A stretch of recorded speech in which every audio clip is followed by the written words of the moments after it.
Nosso tema hoje é utopia. E nós vamos conversar sobre esse tema com duas grandes personalidades, duas grandes inteligências do nosso país. Nós vamos conversar sobre esse tema com o educador, psicanalista, um grande escritor, um romancista, professor titular da Universidade Estadual de Campinas, Rubem Alves, que conversará conosco sobre essa temática, junto com o antropólogo, senador, ministro duas vezes do nosso país, um dos criadores da Universidade de Brasília, junto com a Anísio Teixeira, que é o grande Darcy Ribeiro. Nós estamos aguardando Darcy Ribeiro entrar no nosso circuito, porque ele acaba de chegar, que uma das utopias que ainda não cumprimos em São Paulo é um trânsito que consiga fluir. E ele ficou preso dentro do processo. Nós vamos iniciando, enquanto o Darcy Ribeiro aqui se achega a nós também. Esse programa será mediado pelo jornalista Caio Túlio Costa, diretor de revistas do jornal A Folha de São Paulo, e por mim, Mário Sérgio Cortella, que sou professor do Departamento de Teologia e Ciências da Religião aqui da PUC em São Paulo. Caio, enquanto o Darcy se utopicamente localiza aqui, como é que a gente começa um diálogo em torno disso, a utopia? Pois é, Mário Sérgio. Eu tinha uma primeira pergunta, que era para os dois, eu vou fazer para o Rubem Alves e depois a gente repete para o Darcy, que é a seguinte. Eu queria saber, Rubem, se você é um utópico. Olha, eu já fui utópico. Quando eu era jovem, eu era utópico. Quando a gente é jovem, a gente tem muito tempo pela frente, então a gente imagina que a gente vai ter condições de criar uma sociedade perfeita. Era um grande sonho. Eu tenho estado pensando no meu trajeto intelectual como sendo um trajeto de encolhimento de horizontes, sabe? Então, quando eu era jovem, eu era teólogo, então a menor unidade com que eu trabalhava era a eternidade e a infinitude de Deus. Aí eu fiquei um pouco mais modesto, passei para a política, então eu comecei a trabalhar com a história, com as utopias, com as possibilidades de transformar o mundo. Depois, com as desilusões políticas, eu fiquei mais modesto ainda, então eu me encolhi para dentro da minha casa e as coisas ficaram muito pequenas e as minhas utopias hoje são utopias muito modestas. E isso tem a ver com repentinamente a gente descobre que a gente está velho, né? Repentinamente? É repentino. Eu vou contar para vocês como é que eu descobri que eu estava velho. Porque embora a gente vá todo dia diante do espelho, o espelho é mentiroso, a gente não percebe porque a mudança é muito paulatina, mas aconteceu assim, foi aqui em São Paulo que eu descobri. Um dia eu estava no metrô, cheguei no metrô, isso faz uns 10 anos, e tomei o metrô estava cheio, e das coisas que eu gosto de fazer é olhar para o rosto das pessoas. Eu fiquei olhando para o rosto das pessoas, até que eu cheguei numa moça de uns 23, 25 anos, que estava olhando para mim, ela me olhava assim com um sorriso meio de Mona Lisa, e eu tive a sensação de que ela estava me achando bonito, ela não desviou o olhar, eu também olhei para ela, então houve aquele momento de suspensão romântica, aí ela me deu lugar. Na hora que ela me deu lugar, então eu descobri de fato que ela estava me achando bonito, parecia com o avô dela. Então, você acha que quando você diz, você acha que deixou de ser utópico quando ela cedeu o lugar para você? É, porque no momento que eu aceitei o topos que ela me ofereceu, eu perdi o topos no qual eu estava, né? Eu aceitei uma realidade trágica, que afinal de contas eu não sou jovem, o meu tempo é curto.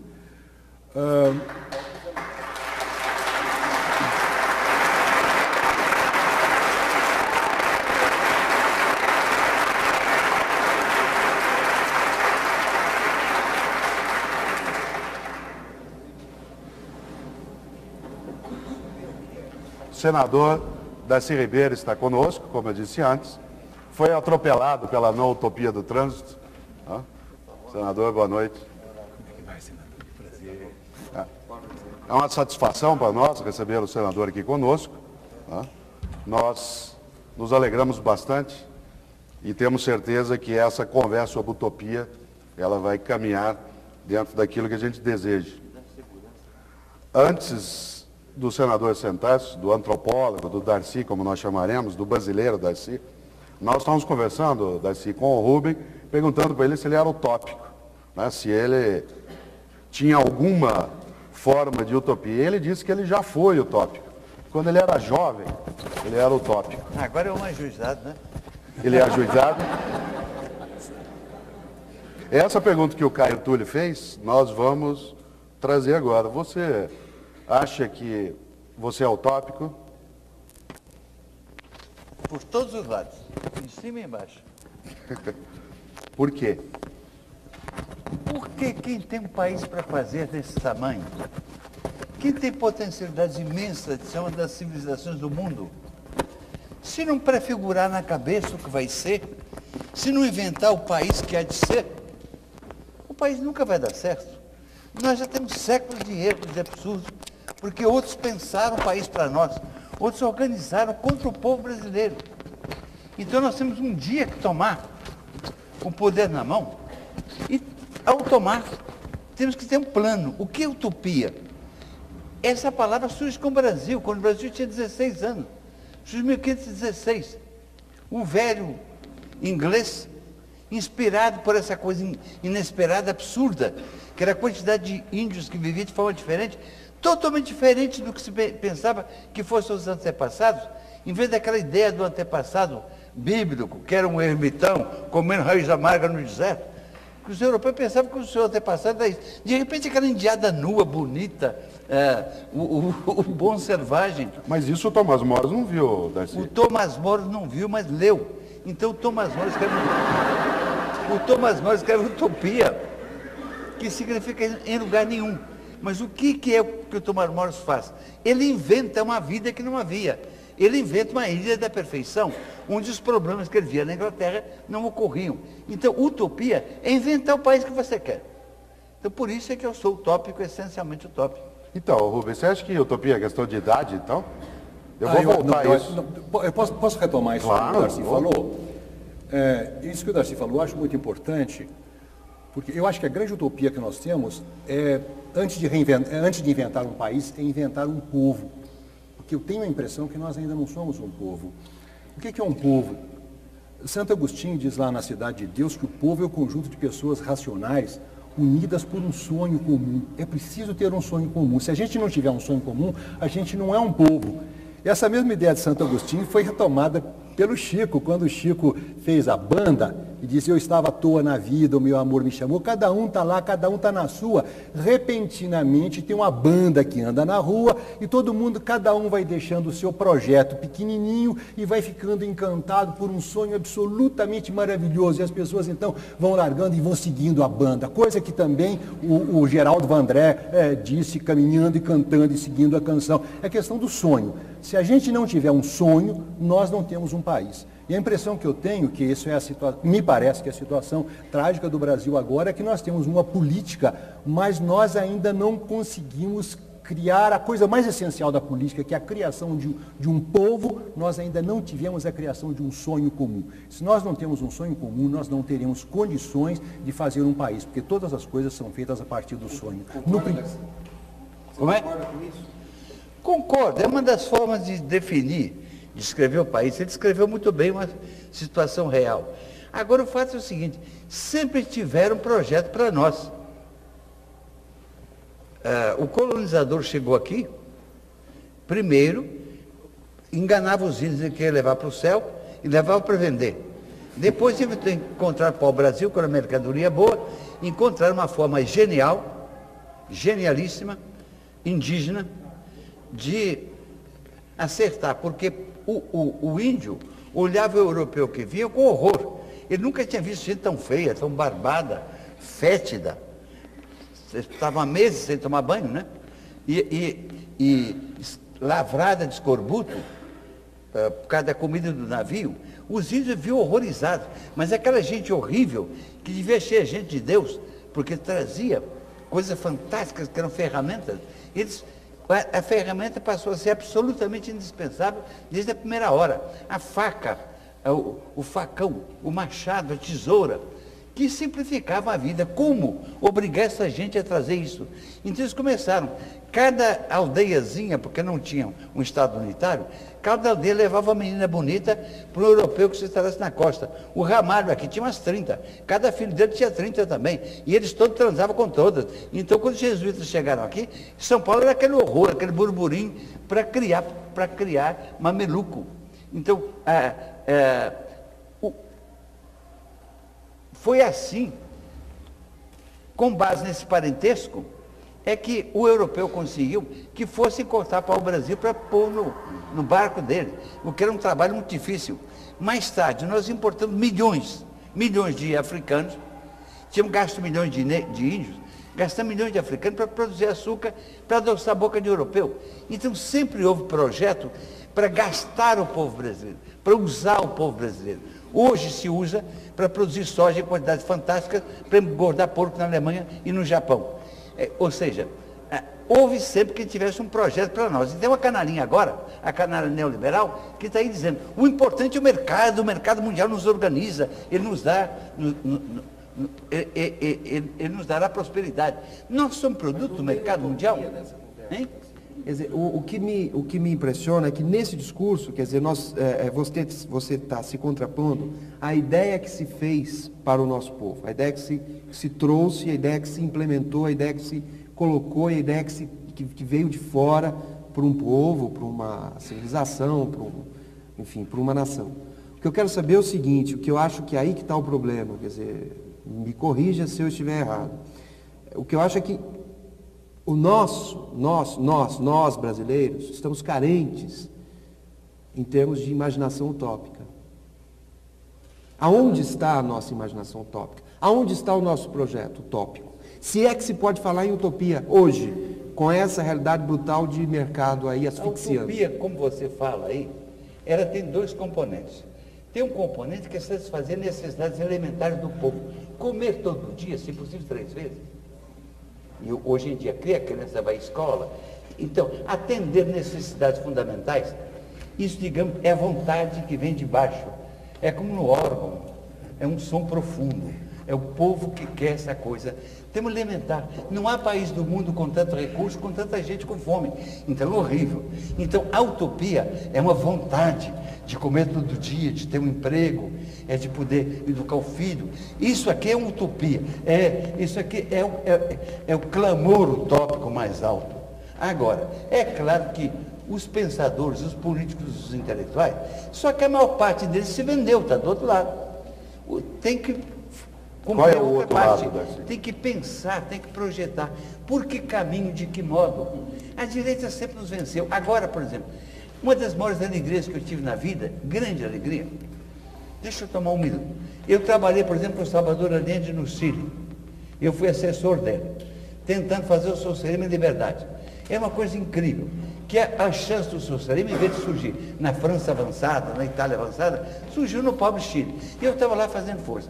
E lá, o povo chileno votou pelo socialismo. Eu achava que o povo brasileiro nunca votaria pelo socialismo. Agora, para mim, a grande surpresa, das mais belas da minha vida, é que nas duas últimas eleições, o povo votou na esquerda. A esquerda é que foi incapaz de se unir. A esquerda se dividiu. Se tivesse sido unida, a esquerda podia ter alcançado o governo, o poder e reorganizado o país. A direita nos enrolou outra vez. Então, utopia é, de um lado, um clamor profundo, que você tem que atender, que são necessidades que estão aí, porque há muita gente do mercado. Deixa a gente morrer, que não faz mal nenhum, se dá lucro. Agora, além do clamor, é essa criatividade. E nessa criatividade que nós, intelectuais, somos chamados a dar um papel. Os poetas, os intelectuais, desenhando a imagem do país que pode ser, do país que deve ser. Isso tem que ser feito aqui, porque esse país nosso não vai ser criado automaticamente, não. Isso não é uma Australiazinha, não. A Austrália, você pega um pouquinho de europeu, joga lá naquela ilha, eles matam os índios e faz uma cópia de segunda ordem da Inglaterra, uma Inglaterrazinha de segunda. Aqui é outra coisa. Aqui se trata de um gênero humano novo. Temos que criar uma nova humanidade. Então, Darcy, eu queria voltar depois a essa questão, porque ela é importante. Queria puxar isso com o Rubem. Tá? Você disse que você não é utópico. O Darcy disse que ele é utópico Eu digo que o e Rubem é precisa utópico, da não sabe. imaginação. Ele não sabia. Ele era utópico e não sabia. Se você é utópico e não sabia, precisa uma imaginação utópica? Não é bem essa coisa, não. O que eu acho é o seguinte, o Darcy está... eu acho essencial, isso é uma coisa que o Bachelard fala, que eu acho muito importante, que a gente só convence as pessoas, despertando nas pessoas os sonhos fundamentais. Eu não vejo sonhos fundamentais sendo articulados aqui no Brasil. E eu creio o seguinte, que para despertar os sonhos fundamentais, nós temos o Darcy estava falando, a nudez, as coisas essenciais, as coisas que estão ligadas ao corpo. Na medida em que eu fui deixando as ciências sociais e fui me encaminhando para a literatura e para a poesia, eu fui ficando muito mais próximo do cotidiano, do absolutamente cotidiano. E o trabalho que eu faço literariamente é para lidar com essas coisas. Assim eu tenho descoberto uma forma de tocar as pessoas naquilo que elas têm de mais essencial. Se eu não começar a descobrir o prazer, a beleza, não há possibilidade da gente pensar uma utopia. Tem um pensador medieval, Ângelo Silésios, que dizia o seguinte: a menos que nós encontremos o paraíso dentro de nós mesmos, não existe a menor possibilidade de que nós encontremos o paraíso fora de nós mesmos. Então eu diria o seguinte, que a descoberta, não é descoberta, a elaboração de uma utopia, um grande sonho social, ele não vem pela ação dos políticos, é alguma coisa que cresce a partir de baixo. O Cummings falava isso, né, que os novos mundos não são criados, eles nascem, eles brotam. E o meu sentimento, era isso que sentiu Guimarães Rosa. Guimarães Rosa tinha uma raiva de político. Ele dizia o seguinte, na famosa entrevista que ele deu, alguns meses antes da morte dele, ele dizia o seguinte: desculpe, né, o Darcy é um político diferente, estou falando mal dos políticos, mas é diferente. O Guimarães dizia o seguinte: os políticos pensam só no momento, eu penso em eternidades, eu espero a ressurreição dos homens. Né? Guimarães Rosa estava pensando numa coisa grandiosa e ele queria produzir uma transformação na sociedade através de quê? Através da transformação das visões, das imagens, das maneiras de pensar das pessoas. Ele estava fazendo utopia, estava fazendo política através da literatura.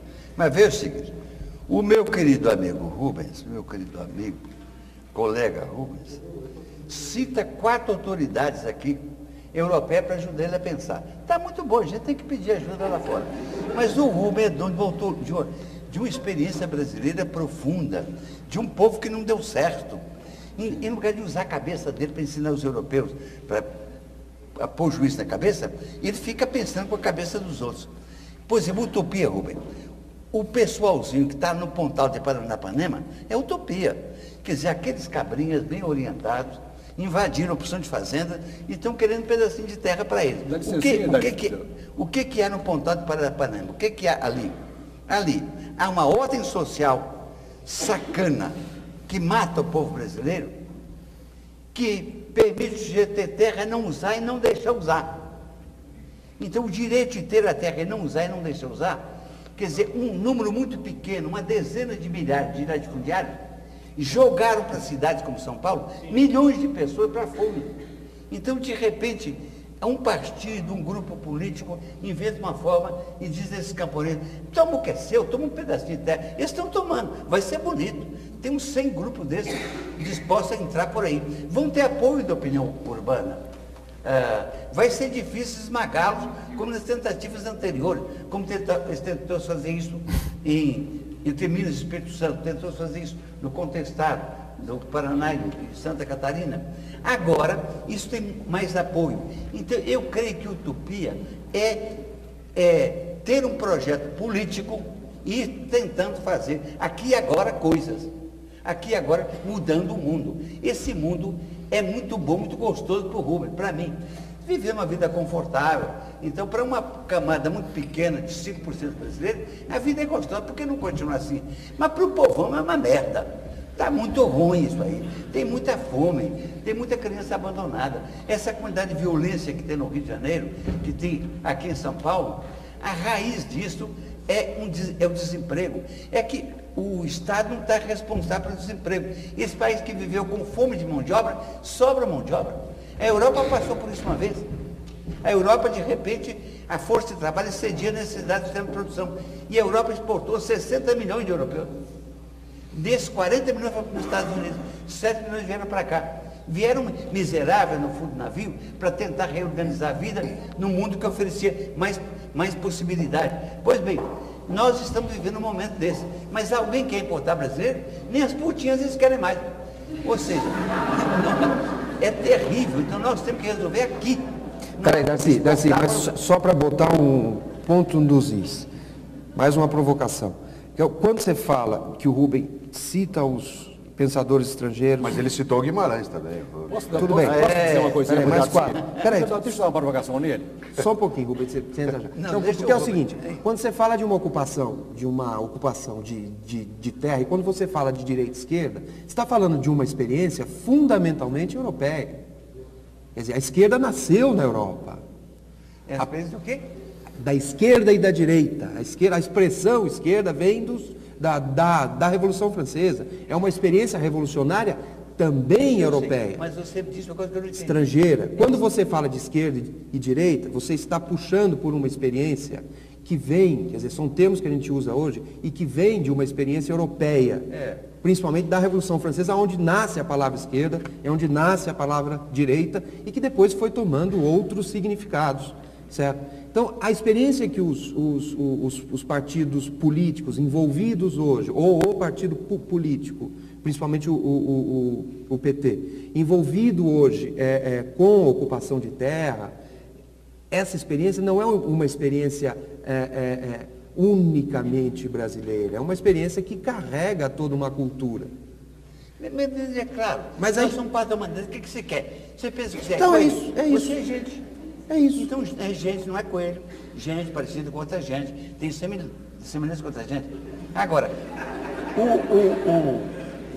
o pessoal do Pontal lá encontrou uma forma concreta de fazer alguma coisa que eu estou nessa luta, digamos, há 50 anos. Que lutamos pela reforma agrária. Lutamos contra quê? Contra uma estrutura agrária existente. Correto. Você vê o seguinte, quando vocês vão ver o filme de Bang Bang e ver aquelas carretas que vão lá, vão para o Goiás lá dos Estados Unidos, vão para o Mato Grosso lá, aquelas carretas vão em função de uma lei que declarou que o pioneiro que fosse para lá, fizesse uma casa, uma roça, podia marcar 30 hectares para ele. Então os Estados Unidos surgem como um país de milhões de granjeiros. A lei brasileira, que é 10 anos mais velha, declara o contrário. Não adianta fazer posse. O que adianta é o cartório. Então, uma era a lei do latifúndio, da legalidade de ter a terra, de não monopolizar, não dá. Pois bem, a nossa lei é de 1850. Portanto, fazem quantos? 150 anos que nós sofremos uma lei e que os politicões mantêm isso aí. Então, a política existe para quê? Para manter o mundo como é. Ou para transformá-lo. Pois, e nós existimos para quê? Esquerda e utopia existem para quê? Para quebrar com eles. Um dia nós vamos vencer. E aí vai surgir a Utopia Brasil. Beleza. O Rubem estava... Rubem.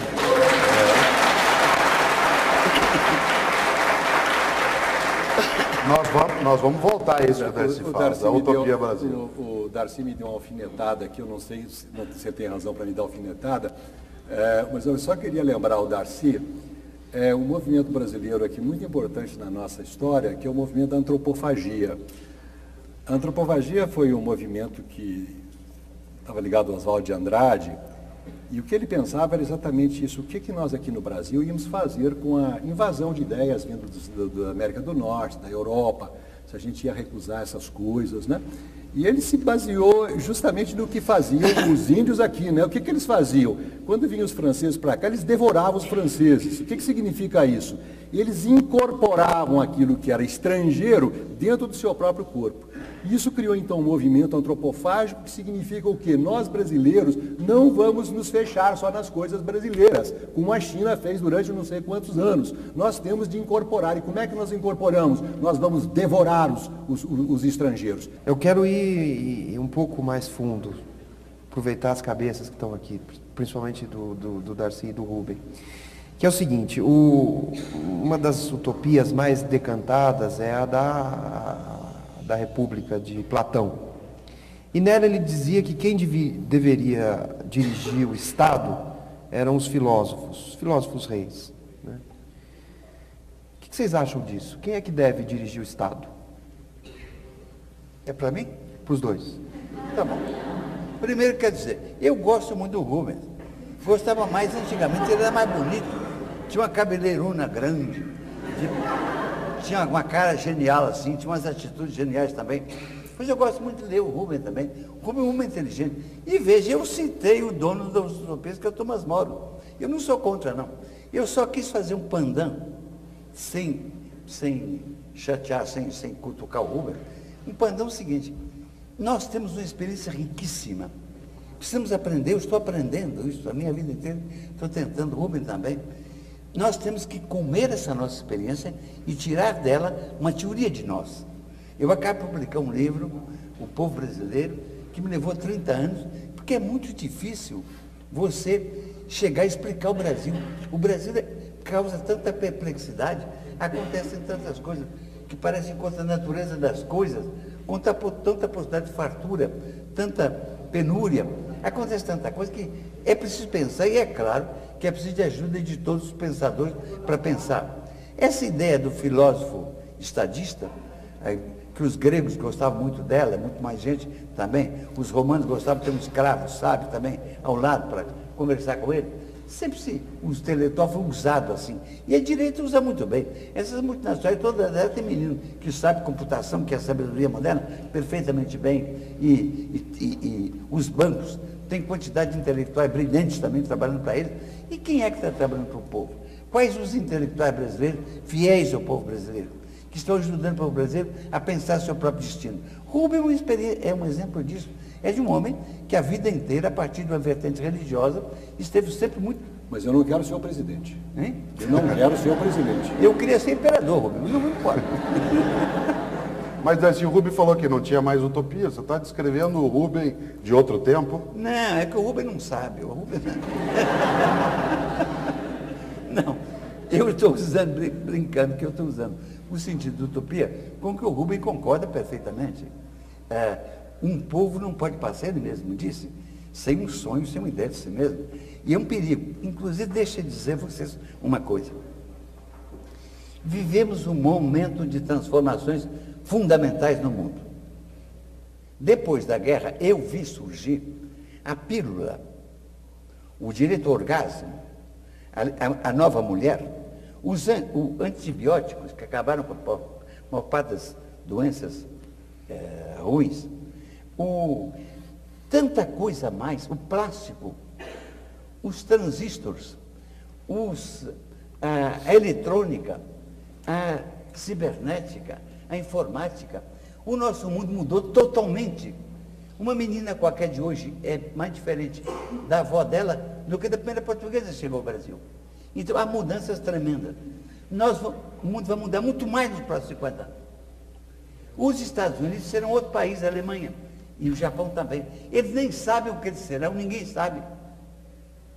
Mas eles estão tomando providência, por exemplo, com essa lei de patentes, para que nós sejamos o que vai corresponder ao desejo deles. Então, nesse momento de transformação do mundo, em que tudo vai ser diferente, é claro que o nosso futuro não é o presente deles, que já nem será deles mais.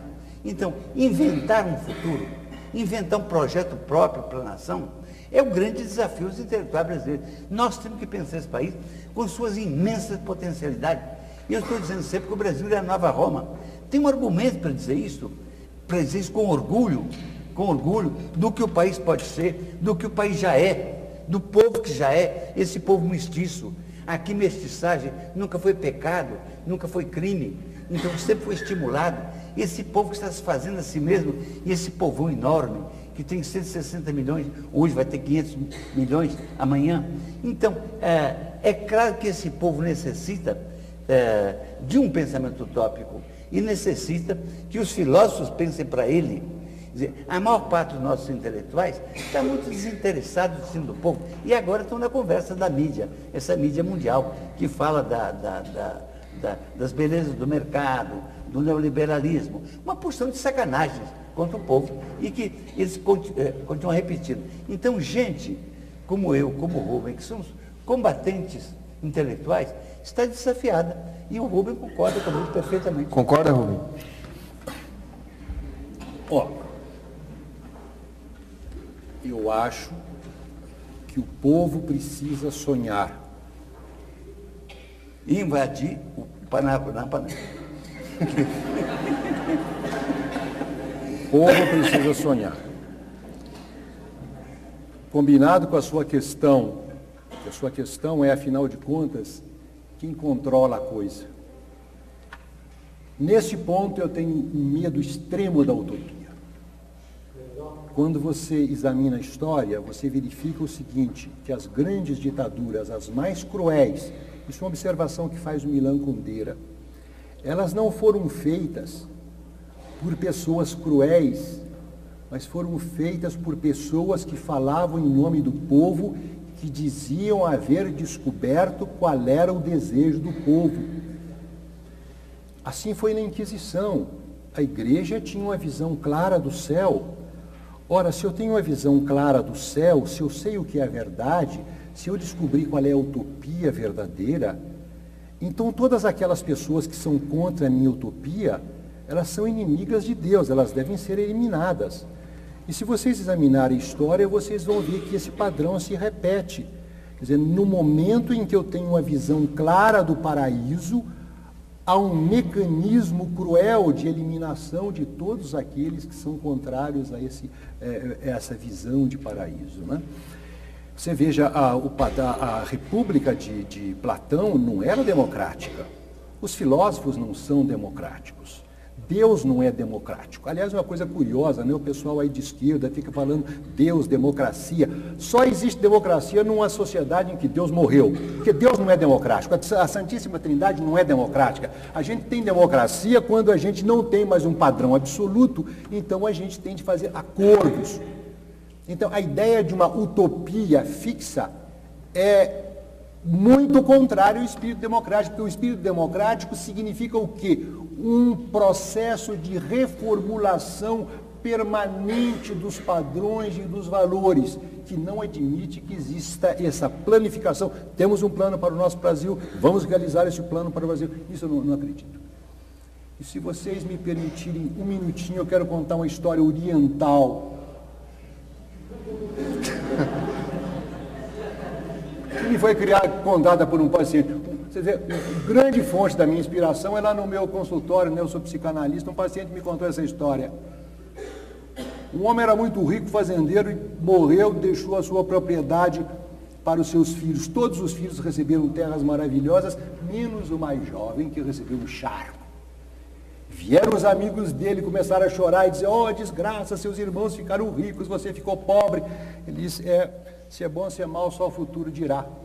Passou o tempo, veio uma grande seca para aquela terra, as terras dos irmãos ficaram completamente secas e a dele se transformou num oásis. Ele comprou um cavalo branco importado, ficou rico, foi aquela felicidade. Vieram os amigos, felicidade, agora você é um homem muito rico, que felicidade. Ele disse, se é bom ou se é mal, só o futuro dirá.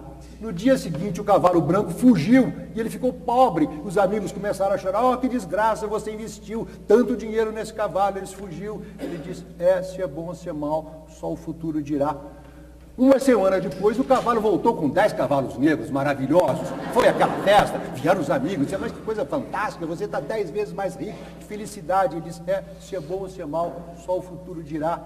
No dia seguinte, o filho dele, desajuizado, resolveu montar um cavalo selvagem, o cavalo jogou no chão, quebrou a perna, vieram os amigos, que desgraça, seu filho, sem juízo, montou o cavalo, quebrou a perna. Ele disse, se é bom ou se é mal, só o futuro dirá. No dia seguinte, vieram os soldados do rei para levar os jovens para a guerra, levaram todos os jovens, menos o filho dele que ficou, vieram os amigos e disseram, que feliz. Eu estou dizendo isso pelo seguinte, é assim que eu entendo os projetos políticos. A gente tem um projeto político, agora nós temos a visão, é isso que vai ser bom. Se é bom ou se é mal, só o futuro dirá.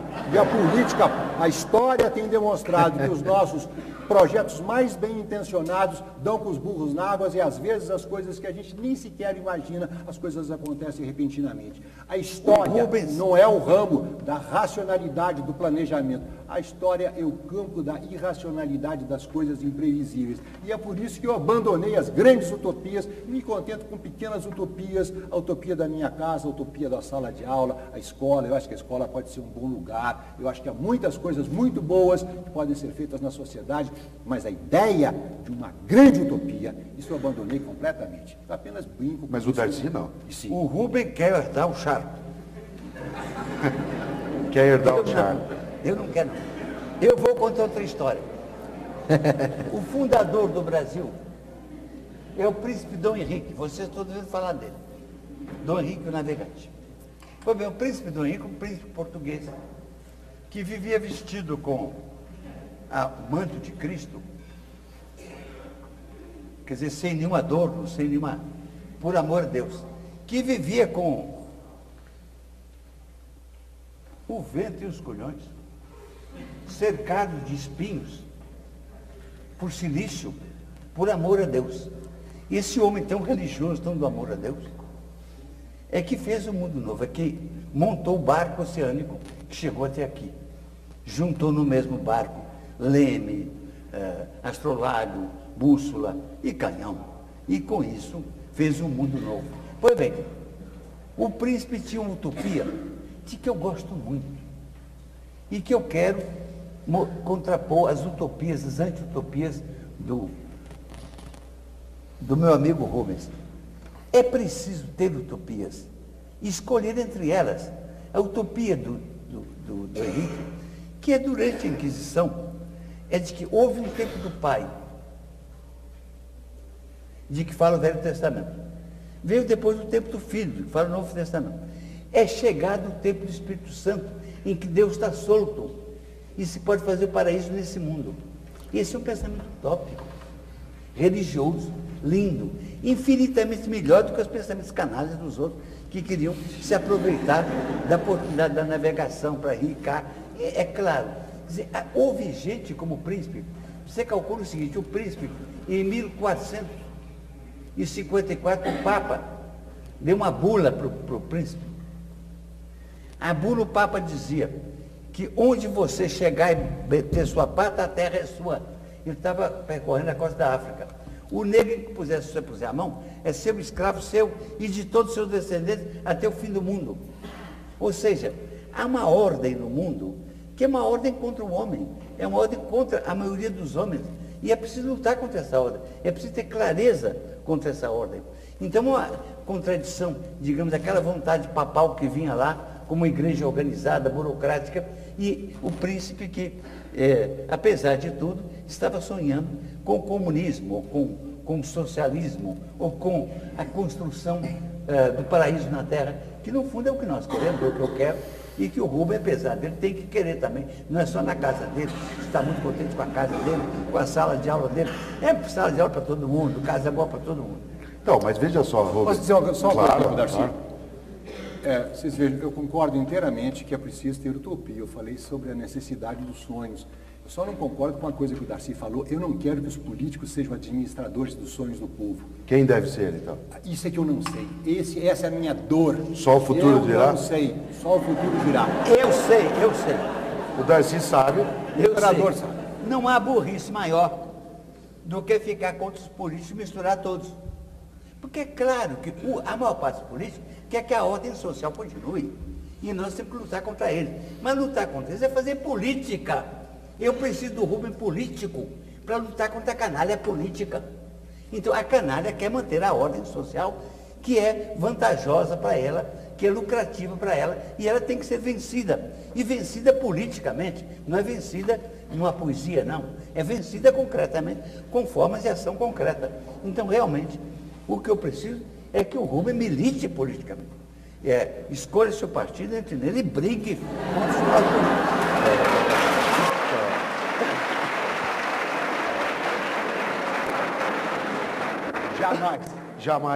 Jamais eu entrarei para um partido político. E pelo seguinte, os partidos exigem que todos pensem igual. Eu vou dar um exemplo para vocês.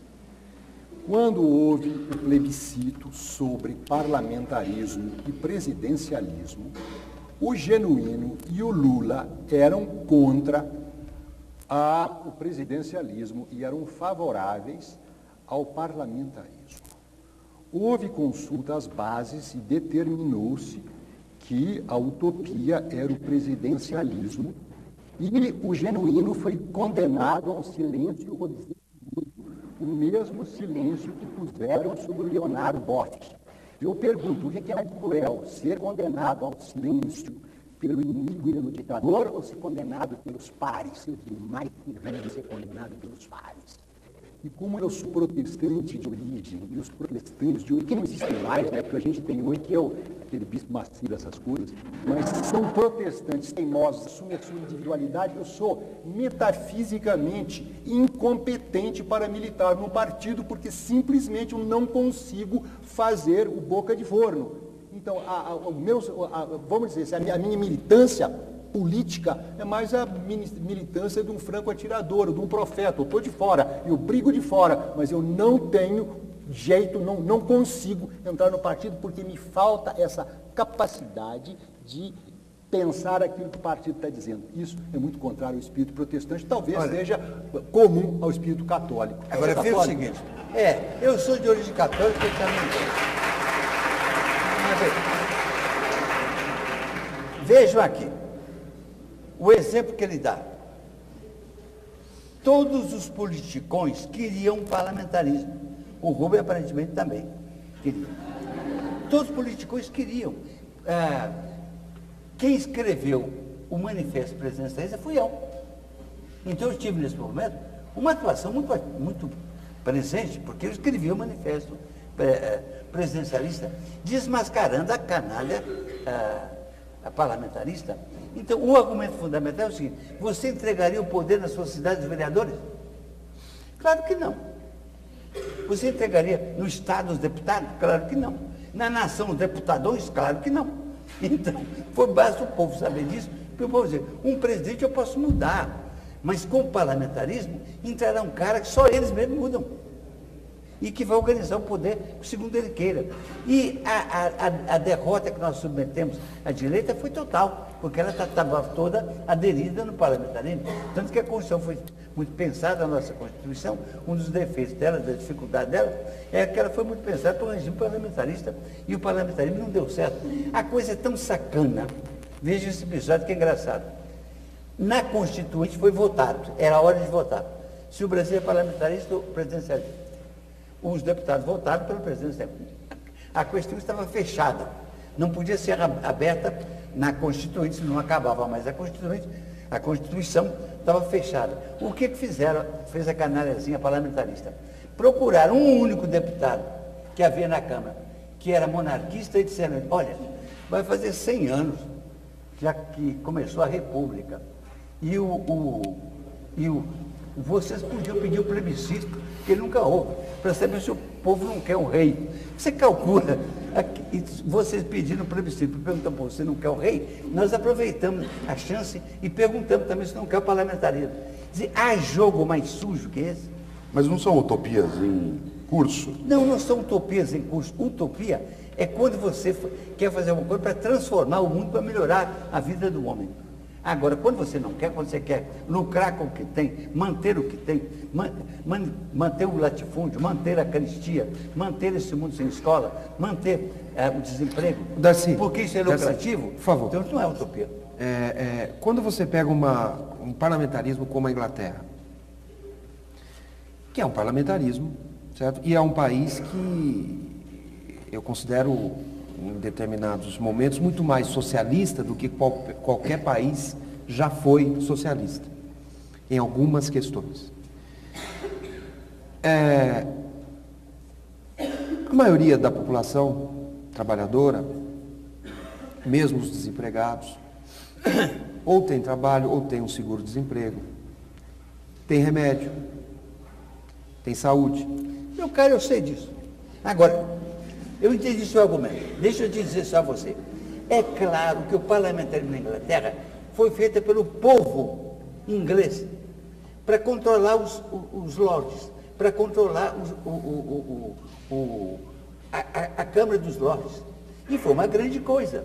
Então lá foi utópica, foi para o povo. Aqui era o contrário.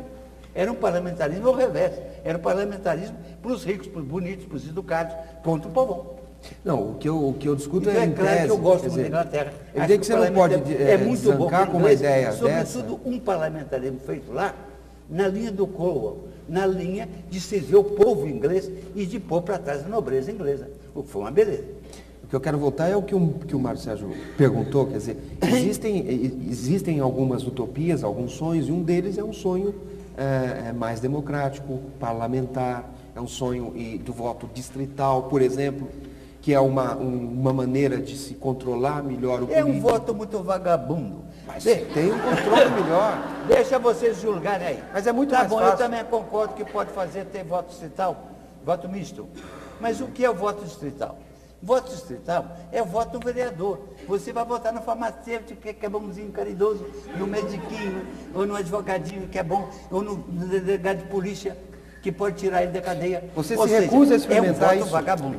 Agora, é claro que você pode ter um conteúdo de representatividade local, que às vezes é bom, mas um deputado municipalista, o que ele quer é ponte para o município dele, é escolinha para o município dele, e nada para os outros. Então, realmente, o que é democrático é que o povo seja representado e que não se perca voto. A coisa que o povo tem muita ilusão, porque a imprensa confunde, esse voto distrital. Você sabe, no voto distrital, tem 2 candidatos. Um ganha, os outros perderam o voto dele. Não valeu nada. Porque ganhou um, perdeu o outro. Já quando você tem uma representação mais democrática, todos os votos dos deputados são apurados. E o partido pode ter mais deputado ou menos deputado. Então, a ilusão quanto a isto, e é claro que na condição da Alemanha, especialmente, onde se fez o voto distrital misto, lá naquela conjuntura alemã, naquela confusão alemã, naquele momento de quebra da Alemanha em duas. Hein? Achar a bengala um pouquinho. Essa bengala é muito boa. Hein? Então lá, cabia o voto distrital e representou um bom papel. Mas nós temos que ter cuidado com isso. É evidente que temos que ter cuidado. O que eu estou discutindo é o seguinte: você coloca como único modelo possível o presidencialismo na situação em que está e a esquerda que está na sua cabeça. Mas eu não tenho outra cabeça. Mas vocês têm outras cabeças. Peraí. Não cai. Calma. Não cai. O que eu quero dizer... Eu queria voltar Peraí, com o Darcy, é Rubem. que existem outras cabeças. E quer você queira, quer não. Posso dizer uma coisinha? Claro. Calma. Sabe, Darcy, a sensação que eu estou tendo, que está me incomodando, é isso, que você não tem outra cabeça e você não tem a paciência para admitir que há outras cabeças. E esse é um dos perigos. Por favor, Darcy, espera um pouquinho, tenha um pouquinho de paciência, sabe? Eu sei que você quer ser imperador, mas aqui vamos ser democráticos um pouquinho. Escuta um pouquinho os outros. Eu estou te escutando. Não tá, Darcy. Diga coisas inteligentes comigo. Darcy, você já tem todas as inteligentes. Não, meu irmão, peraí. Você está dizendo que, fazendo um clamor para... Você não tem paciência para ouvir Eu a voz. ouço. Tá Agora vendo? fica Você lá, não tem minuto paciência. você tem. Não, paro. Então, uma questão que eu queria fazer, o Rubem está colocando algo que eu queria puxar também para o Darcy, né? Que é o seguinte: eu perguntei, Darcy, mas não são utopias possíveis? Por exemplo, no plebiscito, eu posso ser parlamentarista, eu posso ser monarquista, etc. Você diz não, a utopia é aquela que encaminhe para uma sociedade diferente, melhor, etc, etc. Ah? E pode ser monarquista boa. E eu pergunto para você citava antes a lei de terras norte-americana do século XIX, lá, Homestead. O Velho Oeste não era uma utopia para os colonizadores? O Brasil não era a utopia portuguesa? Qual utopia que é válida? Que é um pouco isso que o Rubem está levantando. Totalmente, quer dizer, o que eu quero dizer é o seguinte: os Estados Unidos capitalistas, foram capazes de organizar o país olhando para o povo e atendendo a necessidade do povo. E fizeram um país mais habitável, melhor. Nós aqui estamos submetidos há séculos a um tipo de domínio, de comando político muito estreito, muito medíocre, muito contrário ao povo brasileiro. Então, é essa brutalidade que eu me referi, que uns poucos latifundiários donos de terra possam ter mandado para a cidade gente que soma hoje mais de 100 milhões, para a cidade que não tinha emprego para eles. O ramo da economia que você pode ocupar mais gente é terra. é plantar milho, é plantar mandioca, é alimentar o filho, é ter uma certa fartura. Então, isso impediu o povo de ter isto, para que alguns se monopolizassem uma quantidade de terra muito maior do que ele pode utilizar. Isso é uma imensa brutalidade. É de perguntar, como é possível que a ordem social no país se organize tão contra o povo? Quer dizer, não é porque eu seja socialista, não. Eu dei um exemplo dos Estados Unidos, que é capitalista. O capitalismo lá é forte porque foi capaz de encontrar aquelas formas de organização do país que serviam à prosperidade de mais gente. Então, isso é que eu quero ensinar. Então, eu quero ensinar que Rubem tem obrigações políticas nisso aí. Precisa escolher o partidinho dele, deixar de mania de puridade protestante, ficar aí. O que é essa poliutopia? Mas você defende uma democratização da utopia, o Darcy fecha um pouco mais numa direção. Queria que você pensasse um pouco isso conosco aqui. Eu acabei de passar um mês nos Estados Unidos, fui dar um curso, e a coisa que me assombrou lá,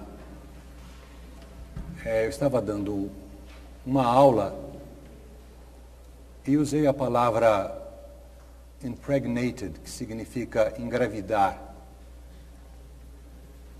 Eu fui imediatamente interrompido e acusado de estar usando uma expressão sexista. Aí várias associações me vieram à cabeça, né? Que no Franco, né?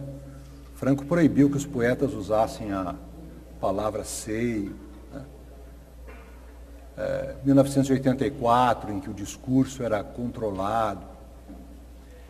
Eu comecei a pensar que coisa curiosa, né? Porque essa vigilância ideológica se faz em nome de um certo triunfo de uma utopia, que foi uma luta das mulheres para acabar com o uso ideológico das expressões masculinas, né? Deus é homem, você fala o homem. Né?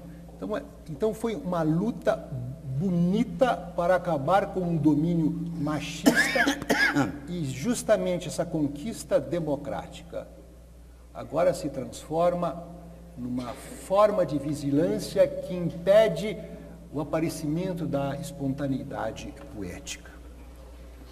Eu tenho a impressão que isso acontece com todos os tipos de nivelamento ideológico, ainda que sejam por uma bela causa.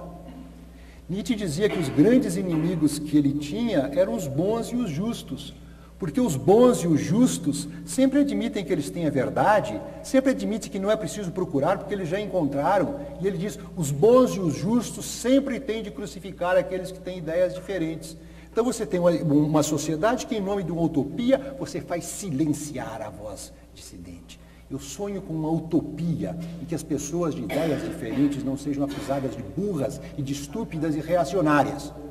Eu me lembro de uma frase do maravilhoso Eliot, em que ele dizia assim, numa sociedade de fugitivos, aquele que anda na direção contrária parece estar fugindo.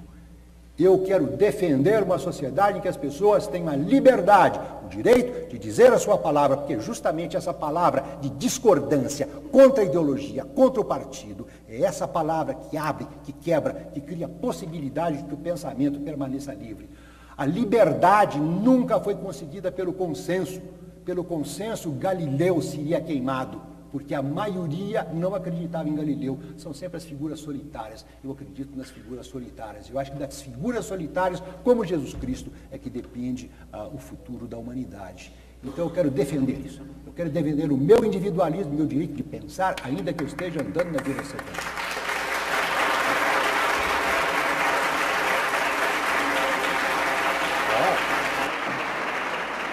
A sua também é essa, Darcy? Sua utopia? Não tem nada disso, não. Isso é conversa. Utopia para mim, pois eu estou trabalhando. Eu fiz aquele livro tentando explicar como o Brasil chegou a ser o que ele é. E eu estou trabalhando agora, eu acho que eu não vou ter tempo para terminar isso, mas estou trabalhando mais do que nunca em utopia. A utopia Brasil. Aqui, Nessa Utopia Brasil, que eu estou tentando construir, eu pensei que eu fosse fazer uma conferência sobre isso, então me preparei para falar disso. O Brasil tem algumas vantagens sobre os outros, sobre o resto do mundo, que precisam ser exploradas.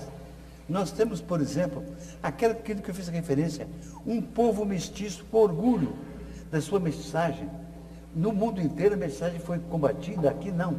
Então é um povo que está fundindo uma humanidade mais humana, porque tem mais matrizes humanas incorporadas dentro dela. Um povo que construiu dentro do trópico, como herdeiro da sabedoria da floresta. E você veja as vantagens que nós temos. Por exemplo, o Brasil tem a maior superfície da terra, a maior parcela da terra, de terras agriculturáveis bombardeadas pelo sol. Então nós temos um bombardeio energético incrível, que no dia em que o Brasil tiver juízo e começar a entrar pela biotecnologia, que é o que o mundo hoje todo está esperando, nós vamos ter em cada área muito mais produção energética com a agricultura para produzir alcoóis do que todo o petróleo que nós tiramos do fundo da terra.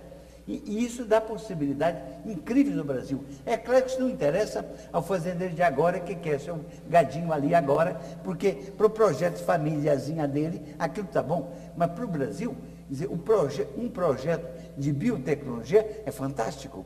Outras coisas que não são visíveis, são muitas, essas utopias. Utopia é realizar essa potencialidade.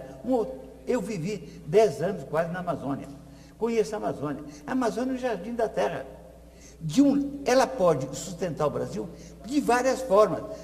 Só uma. França, Inglaterra, Espanha, Portugal, Itália, vivem de turismo. Não há lugar mais bonito que o jardim da terra. Se nós demos oportunidade às pessoas, os casais do mundo, você chamar a namorada, vamos, meu bem, ficar pelado na Amazônia durante um mês? Maravilha. Então, essa possibilidade da Amazônia, oferecida ao mundo como turismo, e a Amazônia, o povo mais culto do Brasil é o povo da Amazônia. Culto no sentido de cultura, por exemplo, francesa. A cultura francesa é feita de gente que cria cabra para fazer o chèvre, ou que é capaz de produzir vinho, uva para produzir aquele vinho formidável. Então, você pode tomar em Belém do Pará 100 sorvetes diferentes. A Amazônia pode viver disso, mas toda a ocupação da Amazônia se faz derrubando a mata para convertê-la numa Argentina, numa pampa argentina, em que a mata é morta, a terra também se mata. Então, há uma possibilidade imensa, infinita, de desenvolvimento a partir do caboclo que está sendo...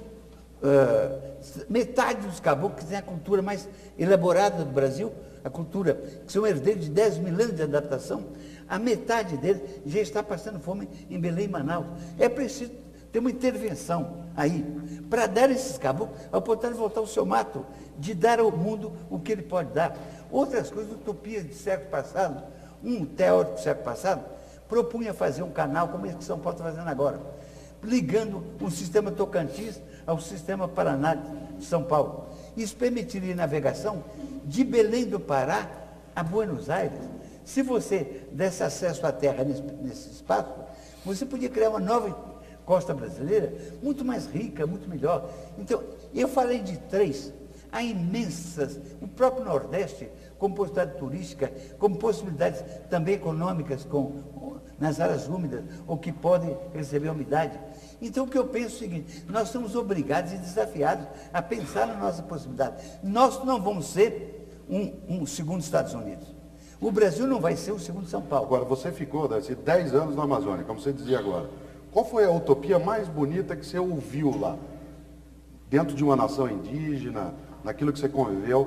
Mas você ouviu alguma? Não era um discurso para ser ouvido. Não, mas teve alguma que você ouviu? Mas o que fez a minha cabeça? Conviver profundamente com povos que em 10 anos eu nunca vi o índio dar um pescoço no outro. Povos que sabem viver solidariamente. Mas com povos em que é uma presença incrível da vontade de beleza. A Índia que faz um pote de barro para cozinhar, o pote é 10 vezes mais perfeito e mais trabalhoso do que era necessário para cozinhar. Porque aquele pote é um retrato dela. Quem olhar aquele pote diz, é de fulana. porque caligraficamente, até flecha, levava flecha de uma aldeia para outra e dizia, é de fulano. Porque as pessoas se exprimem caligraficamente no que eles fazem. Então, de um lado, essa capacidade de convivência harmônica. De outro lado, essa possibilidade incrível de vontade de beleza. E essas qualidades. Mas a qualidade de saber que está no mundo para gozar o mundo. Nenhuma ideia judaica cristã, nenhuma ideia dessas de pecado. Ele tem boca para comer, Deus que Deus deu a ele, tem ouvido para ouvir, tem sexo para amar. Então, a atitude diante da vida é uma atitude de uma enorme beleza. Eu fui lá, normalmente no Antropólogo fica 6 meses, ou vai 2 vezes, 2 períodos de 3 meses. Eu fiquei anos, porque eu me encantei. E, de fato, os índios, de certa forma, fizeram a minha cabeça. Eu voltei como um intelectual atípico. Eu voltei como um intelectual que tinha vivido com os pioneiros de lá, que eu vi essa coisa terrível do homem que chega no fundo da Rondônia, no fundo de Goiás, e já encontra a terra possuída por alguém que tem um papel. Vê essa história que o Juruna, que é um índio muito inteligente, me contou. Um dia, comentou. Ele um dia me perguntou, ô Darcy, quem é que inventou papel? E eu tentei explicar como é que faz papel com madeira. Ele disse, não, papel. Eu disse, que papel, Juruna? Esse papel, você está ali vivendo ali, chega um com papel, é o dono. Quer dizer, essa percepção, quer dizer, vivendo com índios, vivendo com caboclos, vivendo com gente sofrida do fundo do Brasil, tentando passar o Brasil a limpo, numa reforma agrária que desse mais gente possibilidade de comer, andando muitos anos no exílio e olhando o Brasil do lado de fora. Só olhando de fora você vê seu país. Se você não sai de sua casa, você não vê sua casa nunca. Então, todas essas coisas me prepararam para ser esse ser que eu sou, não é? Que gosta de romancear, que gosta de pensar e que gosta de 2 coisas. Eu, 30 anos, levei escrevendo um livro para tentar entender o Brasil. Eu queria ter mais 30 anos para escrever um livro para dizer aos brasileiros, dar umas ideias de como poderia ser. Ideias como essa da biomassa, de fazer do Brasil todo um sistema de comunicação fluvial, de salvar as florestas e dar ao povo a floresta. Uma ideia simples, se eu terminar, só contar isso. É uma ideia de Napoleão Bonaparte que eu tenho uma grande inveja. O Napoleão, um dia, fez um decreto completamente louco. Ele decretou que os donos das terras, atravessadas das estradas reais, ficavam obrigados a plantar álamos para a sombra das suas tropas. Ele dizia isso, porque dizendo isso era uma ordem militar. E o dono da terra tinha que plantar. A França está atravessada por túneis dourados no outono de álamos. Que não tem mais tropa de Napoleão, nenhum soldado de Napoleão viu aqueles álamos, mas é uma beleza. Se você, ao longo das estradas brasileiras, se alguém tiver juízo, chamasse a mocidade, chamasse a prefeitura, para plantar mangueira, jaqueira, pitombeira, bacupari, tudo quanto é planta que a gente tem, ao longo das estradas, esse Brasil ficaria uma beleza também. Utopias, para mim, é um pensamento concreto de coisa que pode fazer a partir de uma realidade concreta que você tem e que precisa ser transformado. Viu, Darcy? O Caio tem uma pergunta, mas eu queria perguntar uma coisa para o Rubem, em função até de uma das atividades dele. O Rubem, além de filósofo, psicanalista, é escritor. Escreve livros de educação, livros científicos, mas é autor de mais de 30 livros infantis.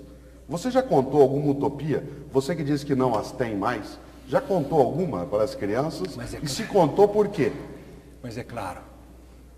Tem um livro meu que se chama Flautista Mágico. Eu vou contar como é que esse livro foi pensado. Foi um dia que eu estava aqui na rua Sergipe, no Instituto de Psicanálise. Eram mais ou menos 6 ou 7 horas da tarde. E repentinamente eu ouvi uma barulhada na cidade, que eu fiquei com medo. Eu estava no 6º andar, falei, o que está acontecendo? Um barulho metálico na cidade inteira. Eu desci depressa do elevador, estava chovendo. A hora que eu cheguei na rua, todo mundo buzinando e as pessoas na janela, era a noite do panelasco.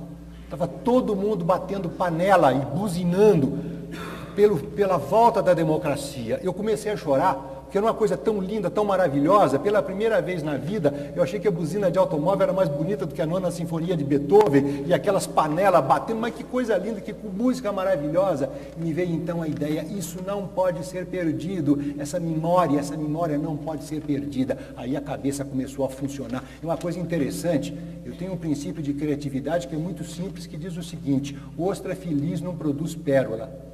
É preciso que tenha um negócio lá dentro perturbando. E o que estava me perturbando naquilo, eu fiquei com medo daquela memória se perder. Então elaborei uma história que era do flautista mágico, do homem que saía tocando a sua flauta, e à medida que ele ia tocando a sua flauta, o país ia sendo transformado, porque o país tinha sido invadido por dragões verdes e dragões amarelos. Eram os dragões verdes e os amarelos, representando evidentemente os militares e o dinheiro. E aí quando o flautista saía tocando, os dragões verdes iam realizando o sonho do Darcy, que eles iam sendo transformados, uns eram transformados em mangueira, outros eram transformados em pitangueira, e o país então se encheu de felicidade. Então, qual era a minha utopia? Minha utopia na que eu queria comunicar às crianças era o seguinte, aliás, uma coisa maravilhosa sobre aquele movimento das diretas já, que aquele movimento foi muito pouco ideológico. Ele não foi patrocinado pelos partidos, ele foi patrocinado pela beleza. As pessoas iam para os comícios como se fossem para grandes festas, era a alegria que tomava conta do país. E eu acredito nisso. Para mim, a grande utopia é o seguinte, é uma política baseada em beleza. E uma coisa que o Neruda diz, ele diz assim: e nós, poetas, inauguramos a revolução da alegria. E é isso que eu esperaria. Eu esperaria, por exemplo, que a esquerda também fizesse isso, a revolução da alegria, né? Que ela tivesse uma estética bela para que as pessoas fossem comovidas, e não apenas a estética dos horrores. E da direita você não espera nada?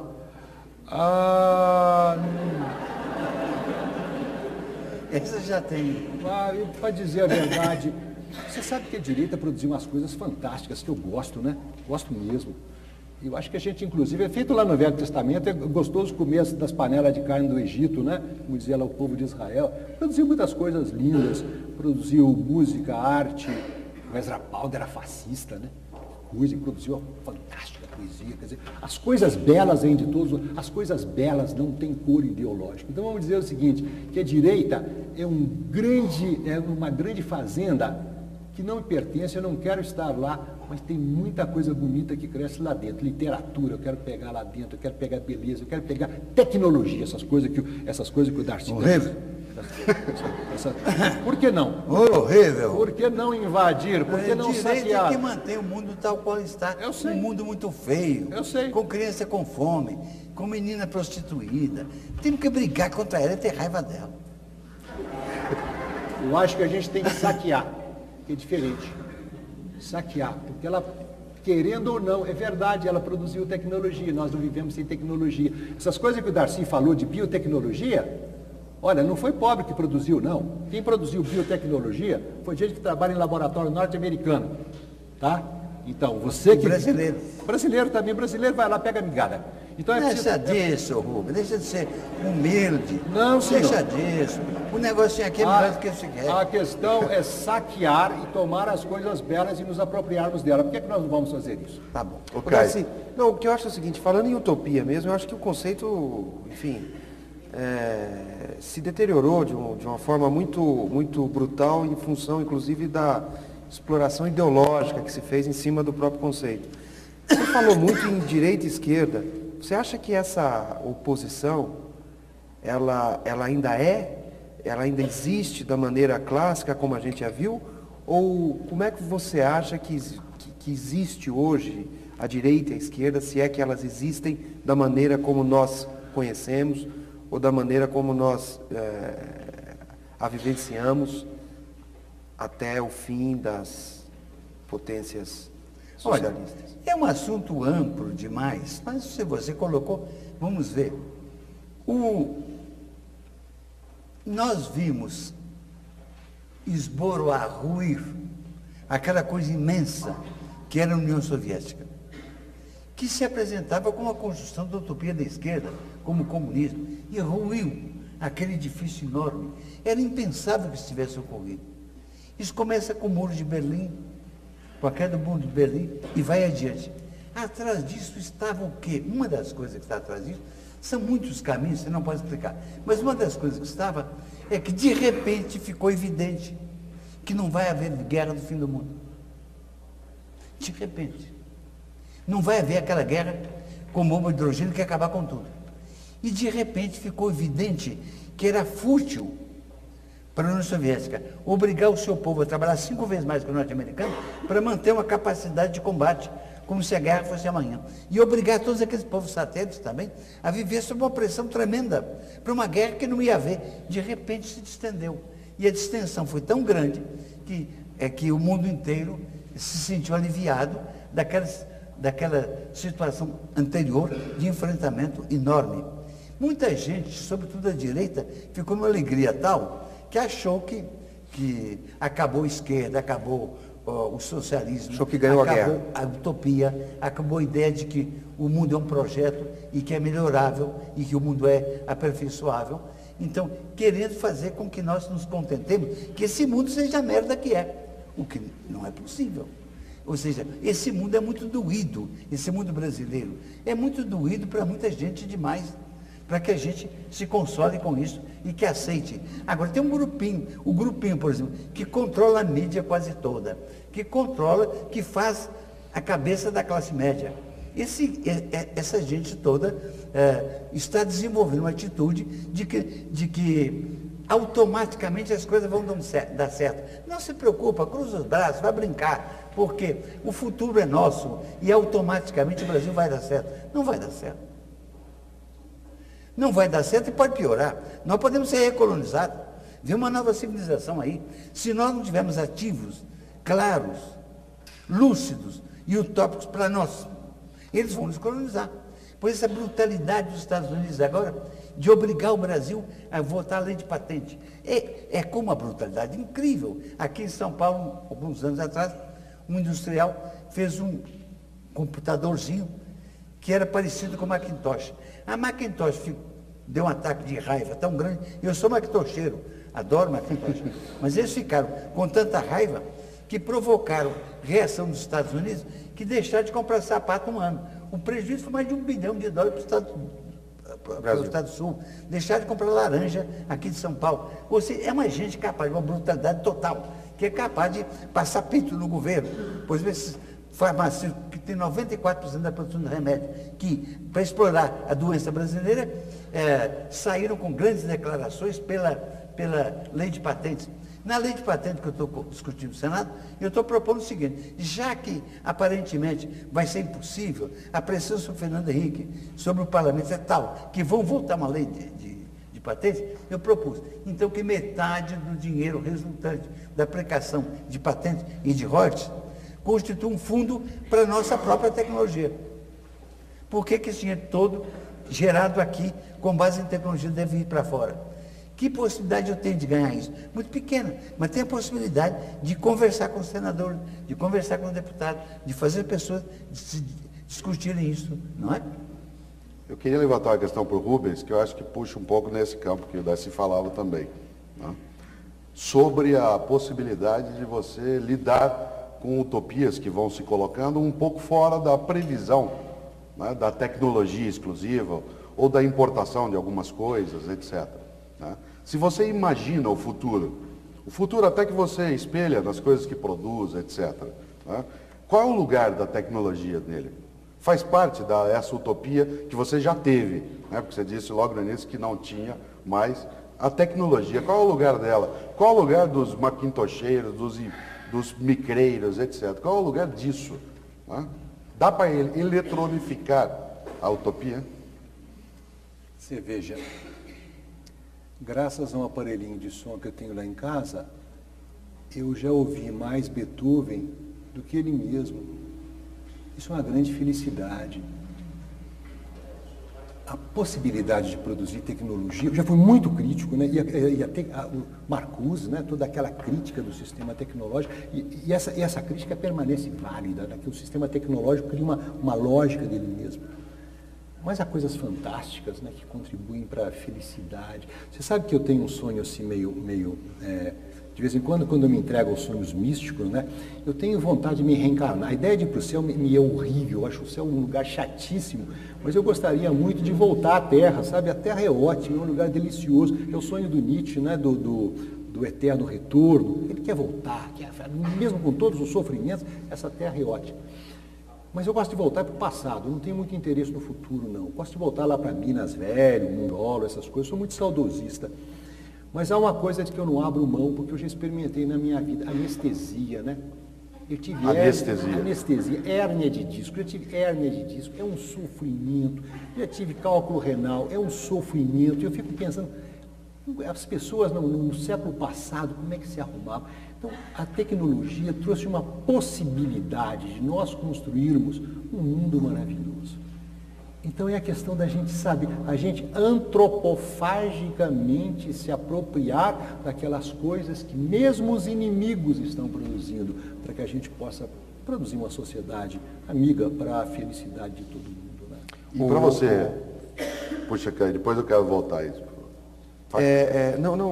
Só para lembrar uma frase do Marcuse, e tem tudo a ver com a nossa situação atual, com as dominações. Ele dizia que era possível, no momento que ele estava escrevendo, eliminar a fome e a miséria apenas com as forças materiais e intelectuais tecnicamente existentes. Claro.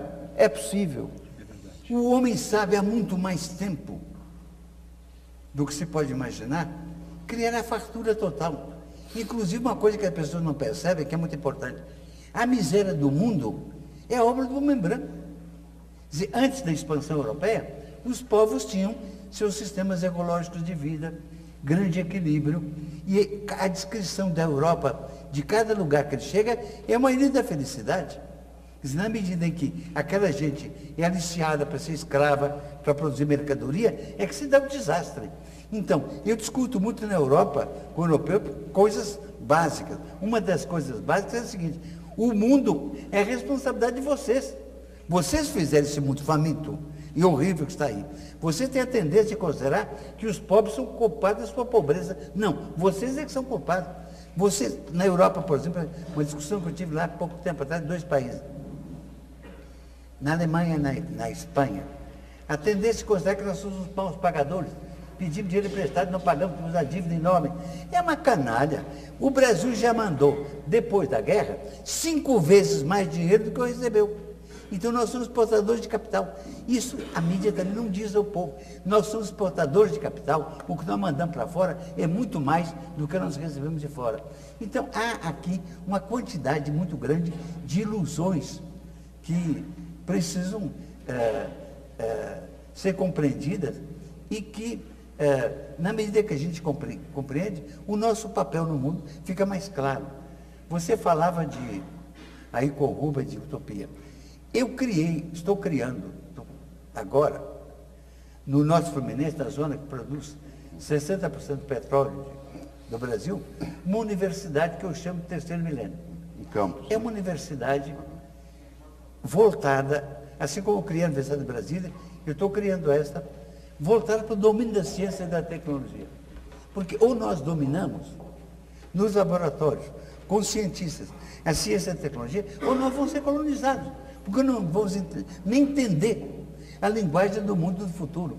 Lá esteve o governador, agora há pouco tempo, e alguém mostrava a ele coçou a cabeça, porque provavelmente não teria coragem de comprar um microscópio eletrônico que eu comprei por 4.700.000 dólares.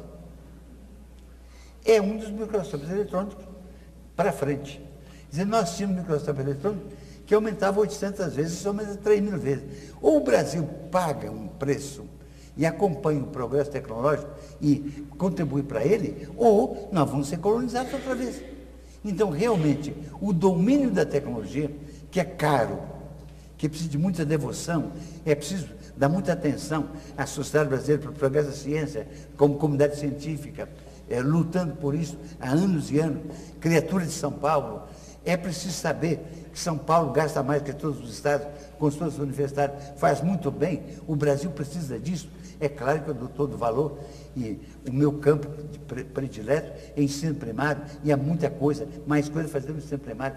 Mas não se pode passar sem um saber universitário, Então, sem um saber tecnológico e científico do mais alto padrão. Então nós não podemos, desculpe te interrompendo, nós vamos levantar algumas questões que são trazidas ou pelo público ao vivo ou por escrito, e algumas delas são dezenas e dezenas, estão aqui nas minhas mãos. Inclusive, o Darcy poderá voltar depois daquele tema que eu dei um corte antes, mas eu queria começar com o Rubens.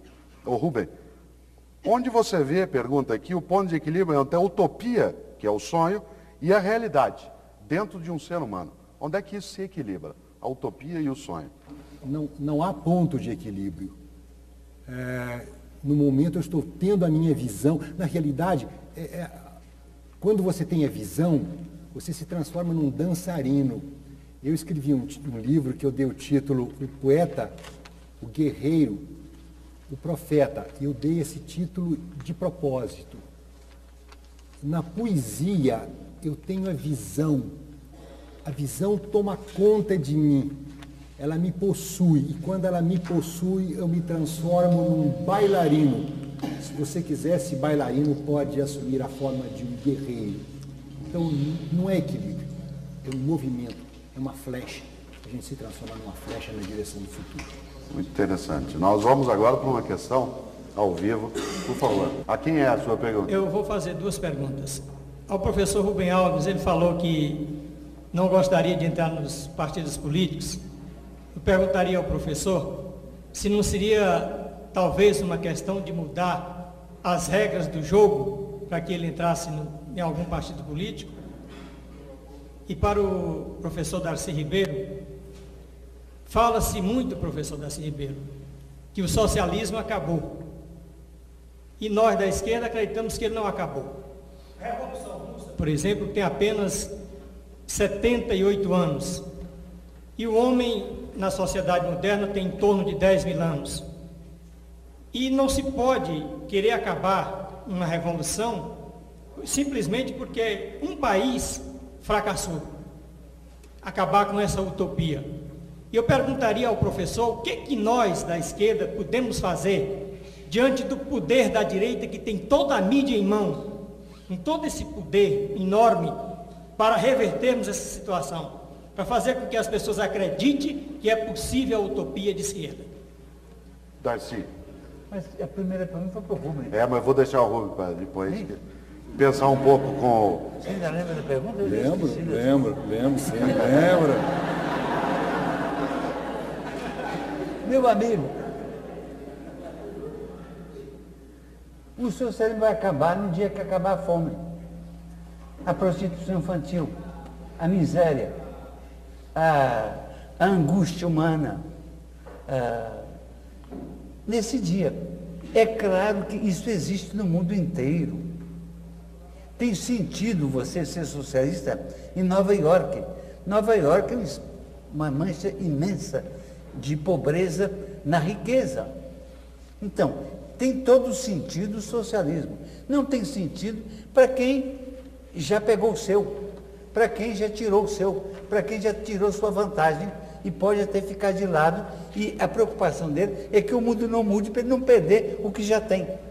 Na realidade, isso é uma minoria minúscula, muito poderosa, muito perigosa, muito sábia, muito assessorada. Mas o socialismo é a luta contra isso, é para um mundo mais habitável para todos os homens. E isso é preciso, sobretudo nesse nosso país. Você vê o Betinho aí, nos chamando para prestar atenção na fome. E o Brasil presta pouca atenção no Betinho, devia prestar muito mais atenção no Betinho, devia se envergonhar. A qualidade brasileira hoje devia ser, sobretudo, com indignação. Por que tanta gente desempregada? Por que tanta menina jogada na prostituição? Por que tanta violência? Por que tanta mortalidade, tanta criminalidade? Uma menina de 11 anos, na Dinamarca. Eu fui visitar uma escola de tempo integral de lá, que a escola comum, a criança passa o dia inteiro. E passei a manhã toda conversando com as crianças. Então, uma menina de 11 anos me perguntou, vê que coisa terrível. O senhor acha que no seu país vão continuar caçando as crianças na rua. Quer dizer, eu tinha a impressão de que havia pessoas como metralhadora, se ela viesse aqui, podiam caçá-la. Então, como é que você vai explicar para essa criança em que a mídia levou a ideia de que esse é o país em que se mata criança, porque mais crianças são mortas a bala aqui do que no resto do mundo? Como é que você vai explicar? E como é que você vai dizer que não tem lugar para utopia e para socialismo? Isso é coisa da canalha que quer que o mundo continue tal qual é, ruim como é. E aí, ele perguntou se você lembra da pergunta. Claro. Eu quero lembrar os espectadores. A pergunta é sobre o regra de partidos ou da política ou da vida partidária. Para vocês que não se lembram da pergunta, é sobre a minha participação em algum partido de esquerda. Olha, há um momento na vida que a gente tem que fazer uma opção, porque o tempo não dá para fazer todas as coisas que a gente desejaria fazer. Então a gente tem que deixar muita coisa de fora, muita coisa gostosa, que seria prazeroso fazer. Uma das razões porque eu não participo é porque eu estou envolvido em tantas outras coisas que realmente a minha prioridade está em outro lugar. Mas eu vou dizer a você a razão mesma por que eu não entro. É porque a minha vida inteira eu fui de esquerda, sempre de esquerda, e eu quero ter a liberdade de ser a esquerda da esquerda. Se eu entrar para a esquerda, então eu vou ser a direita na esquerda. E eu não quero ser a direita na esquerda, eu quero ser a esquerda da direita.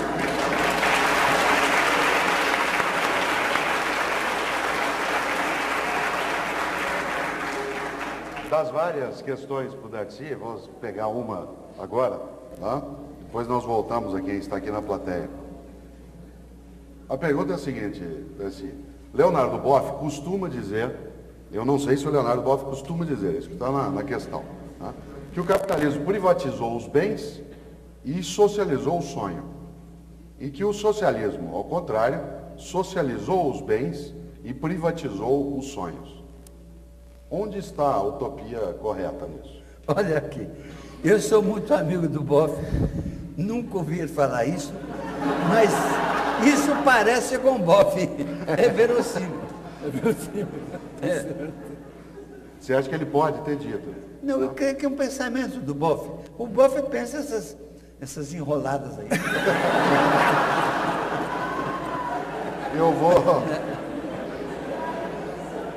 Eu também nunca ouvi falar isso.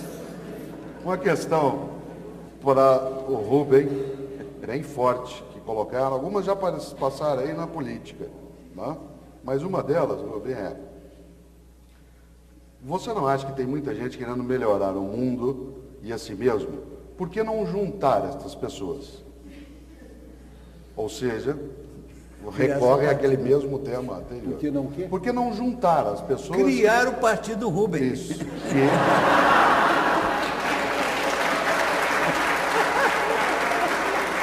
Ou então, Rubem, ou então juntar você com o Darcy. Olha, deixa eu dizer uma coisa, é justamente isso que eu tenho tentado fazer a minha vida inteira, só que eu faço de uma maneira diferente. Eu faço isso através da literatura. A literatura é uma forma da gente seduzir as pessoas para visões. Eu tenho estado tentando seduzir as pessoas para as visões. Na minha tradição terrível, que é calvinista, Calvino, homem terrível, viu? Porque ele tinha utopia. Ele tinha utopia, por causa da utopia dele, ele queimou Miguel Serveto. Mas ele dizia que era preciso criar o que ele chamava de pia conspiratio, a conspiração piedosa, ou seja, conspiração é uma palavra bonita, conspiração, aqueles que respiram o mesmo ar. Preciso respirar o mesmo ar. Respirar o mesmo ar como os mesmos sonhos. E é assim que a utopia surge. A utopia não surge de um plano que você faz, científico que você faz no escritório, mas ela surge dos sonhos do povo. É isso que eu tenho tentado fazer com a literatura, ou seja, é isso que tentam fazer os artistas. Por oposição aos políticos, eles tentam fazer o povo cantar, porque eles acreditam mais no povo do que na organização política. Então, eu respondo, eu estou tentando fazer isso. Bom, vou puxar uma questão aqui do público agora, por favor. No Brasil de hoje, a gente tem uma ideologia muito clara, que é a ideologia da mídia, e tem uma outra ideologia que está se formando, que é a mais eficaz que está aparecendo, que é um sucesso de franchising, inclusive, que é a ideologia dos crentes, a igreja dos crentes, que está tomando todos os espaços. Eu queria que vocês falassem um pouco sobre essa forma de utopia, que é essa igreja dos crentes que está se formando aí no Brasil, que inclusive apareceu num inventário do Le Monde sobre os centros de poder do planeta, apareceu a igreja do Edir Macedo. Então, por favor. Darcy, Deixa a Rubem falar primeiro, eu não entendi muito não. Então, Rubem. Essa é uma pergunta muito interessante. Eu tenho a impressão que dentro de 20 anos o Brasil vai ser dominado pelos crentes, pelos evangélicos. Para responder a sua pergunta, eu vou contar uma coisa que aconteceu alguns anos atrás. Eu estava ligado a uma agência ecumênica e nós recebemos uma carta de um bispo lá do norte do país, perguntando a gente o que fazer para o fato de que, face ao fato de que comunidades eclesiais de base estavam se convertendo a granel para as igrejas pentecostais. Todos nós que estávamos envolvidos naquela situação estávamos de acordo com uma coisa, é que as comunidades eclesiais de base, que tinham uma ideologia rigorosamente política, haviam deixado de falar, de ter linguagem para exprimir uma parte da utopia do povo. Por exemplo, ela não tinha o que falar diante de uma criança morta. Diante de uma criança morta, o que você diz? Numa sociedade socialista a criança não vai morrer mais. Isso não consola as pessoas. Então, faltou alguma coisa. A Igreja Católica, o velho Gustavo Corsão estava completamente gagá, mas ele estava certo quando ele disse que com o Vaticano II, a Igreja Católica virou protestante. Ou seja, a Igreja Católica perdeu uma dimensão simbólica, ela não tem mais a dimensão simbólica. Aliás, eu tenho uma fantasia, o seguinte, que talvez a igreja ficasse melhor se todo mundo começasse a falar latim de novo. Porque se todos falassem latim, eu vou explicar para você, Darcy. Tupi é melhor. Sabe, se começar a falar latim, todas as pessoas vão ter a sensação de que coisas maravilhosas estão sendo faladas, mas falam em português e as coisas são absolutamente terríveis.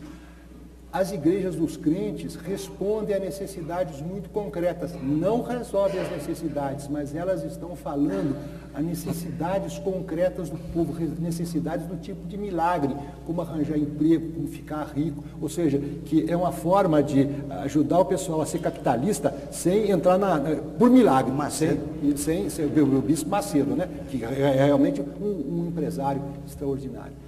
Então, é verdade, o que eu vou fazer é verdade. Né?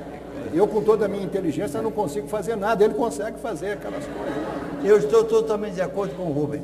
Uma das coisas mais importantes do Brasil de hoje é a expansão dos cultos evangélicos. A Igreja Católica entrou em decadência feia, que me dói muito. Isso começou no princípio do século, quando houve um movimento de romanização ou de criação de uma igreja correta. Então passaram a proibir as coisas do povo, as festas. Na minha cidade, por exemplo, eu sempre brinco que quero ser imperador, porque era minha vocação menina. Porque em cada ano, no mês de agosto, 3 meninos eram coroados imperadores do divino dentro da igreja. E toda a gente comia na festa do divino. A igreja comandava a vida. Mas esses padres belgas, holandeses que chegaram aqui, quiseram fazer disso uma Holanda, foi um desastre para o Brasil inteiro. E abriram um espaço muito grande para os protestantes que estavam chegando. Não chama protestante não, fala evangélico. Evangélico estava chegando. Agora, então, eles tiveram uma expansão muito grande, porque, primeiro, são capazes de formar um missionário, um pastor, em dias, treinado e colocado junto do povo, lendo a Bíblia. E tem um livro prodigioso, literariamente, para ler, para um povo que, mesmo quando sabe ler, não tem o que ler. Então, isso teve um efeito tremendo, o encontro do Brasil com a Bíblia e a sabedoria popular. Num dos meus romances, eu romancei uma figura desse, que é um cearense meio doidão, que prega a Bíblia a modo dele, que entende a Bíblia como Lutero mandava entender. A grande revolução europeia, uma das grandes revoluções, foi o doido do Lutero, que decidiu que a forma suprema de rezar era ler a Bíblia. A Bíblia até então era proibida, porque era uma coisa para os sábios, para o sacerdote formado. Ele generalizou. Com isso, ele converteu todas as igrejas em escolas. Com isso, alfabetizou todas as áreas em que o evangelismo tinha precedência. Por outro lado, tem outra coisa extremamente misteriosa para mim, mas eu sou antropólogo, estudo essas coisas e vejo aí, por exemplo, eu creio que nós estamos num tempo em que Deus está solto, sobretudo a pomba do Divino Espírito Santo, está doido aí, fazendo milagre. Então, tem milagre em todo lugar, surge milagreiro em todo lugar, e na Igreja Católica também. Então estão surgindo milagreiros, o que é uma maravilha, porque o ruim de uma religião é quando os padres todos são burocratas de Deus, estão ali obrigando a cumprir as regras. De repente, isso está se quebrando. O mal todo é que o Vaticano, por influência norte-americana e de outros, pegaram um polaco meio doidão, fizeram papa. O polaco vinha da luta anticomunista. Ele só pensa no comunismo. E ele chegou lá, então faz doiduras. Por exemplo, não permitir que homens maduros, que já criaram seus filhos e que querem ser pregadores, se preparem para ajudar os sacerdotes. Com isso, ele multiplicaria por 1000 a quantidade de pregadores da igreja. E a igreja não ficaria condenada a ter tanta gente de conduta desviada. Porque... E a tendência é concentrar cada vez mais. Eu não tenho nada contra a bicha, mas é claro que é preciso ter padre macho também. Toda essa coisa é confusa. Então a igreja, eu creio que amanhã vai se abrir para ter pregadores de tipo diferente e ela vai recuperar um pouco do território. Mas não faz mal isso do evangelismo. E faz muito bem. Você calcula. A história natural de um operário comum é encher a cara dele de cachaça na sexta-feira e encher a cara da mulher dele de porrada. Isso é uma coisa terrível, porque a brutalidade que é nessa área. Na medida em que uma religião chega e que impede de tomar cerveja, cara, não é cachaça, é cerveja, e que cultua, por exemplo, a virgindade das meninas, é muito bom que virtude seja cultuada. É muito bom para o povo, que não tem chance nenhuma disto. Então, eu acho que hoje em dia há muito mais virgem no mundo, no Brasil, do que havia antes, porque as meninas pobres todas estão querendo ser virgem. A chance que não havia e preocupação que não havia.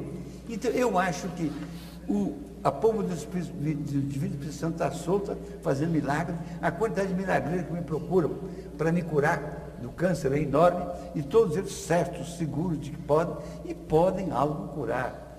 A minha convicção é de que há mais coisas que a gente vê no mundo natural. Há um sobrenatural. Só que o sobrenatural é natural, falta é compreendê-lo. E eu acho que esse movimento, essa religiosidade introduzida no povo, faz mais bem ao povo do que mal. Então, nós estamos nos últimos minutos, mas eu gostaria de uma fala quase que final nesse programa de cada um, né, dos dois, sobre... Você disse no início que não tinha uma utopia hoje, que você não era utópico. Qual o desejo que você tem para nós? Qual é a sua utopia para nós? Para nós, eu vou dizer a utopia para nós, eu não sei se é nós aqui, eu vou dizer a utopia para mim, sabe? Uma utopia muito individualista, quer dizer, é uma historinha zen. Não dá tempo da história. Se ela for igual àquela outra, que eu não é curtinho. O sujeito é o seguinte: um homem estava numa floresta, ouviu um rugido terrível, era um leão, ele ficou com muito medo, correu, caiu num precipício, se agarrou num galho e ficou pendurado sobre o abismo. Pendurado sobre o abismo, ele olhou para a beirada do abismo e viu uma plantinha com uma coisa vermelha lá, era um morango. Ele esticou o seu braço e o comeu, estava delicioso. Terminou a história. Vamos dizer da seguinte maneira: no meio de todas essas confusões, de frustrações, de utopias não realizadas, de utopias prometidas, a vida é a gente estar pendurado sobre o abismo, a gente está, e há morangos maravilhosos, e um dos morangos é justamente estar com vocês aqui essa noite, que é um grande prazer.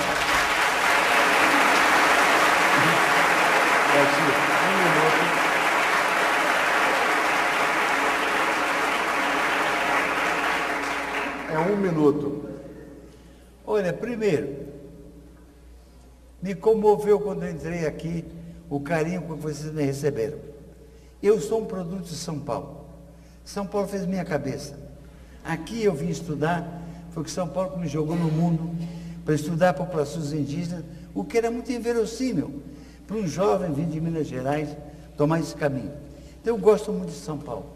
Você pergunta a utopia. Minha utopia é singela. Eu quero que em tempos previsíveis, se possível que eu possa ver, mas que nós todos tenhamos coisas tão simples, como um emprego para cada pessoa que queira trabalhar. Um emprego, o direito sagrado a um emprego para trabalhar, senão está condenado à delinquência. Um emprego. Segundo, que todo mundo coma todo dia. Terceiro, que toda criança tenha uma escola honesta, em que ela não seja tratada como negrinho de merda, mas que ela seja ajudada a ser um cidadão do mundo, a ser um cidadão do Brasil. Então, eu acho que essas coisas, e mais, as coisas assistenciais, mas isso que é fundamental, o emprego, a atenção às pessoas, a saúde, são coisas conquistáveis nesse país, são coisas alcançáveis. Com a reorganizaçãozinha do Brasil, nós podemos dar isso a todos os brasileiros, mas não será dado nunca se isso deixar na mão dos politicões da direita, como foi até hoje, se deixar na mão da mídia dopada pela direita que existe aí. Muito obrigado.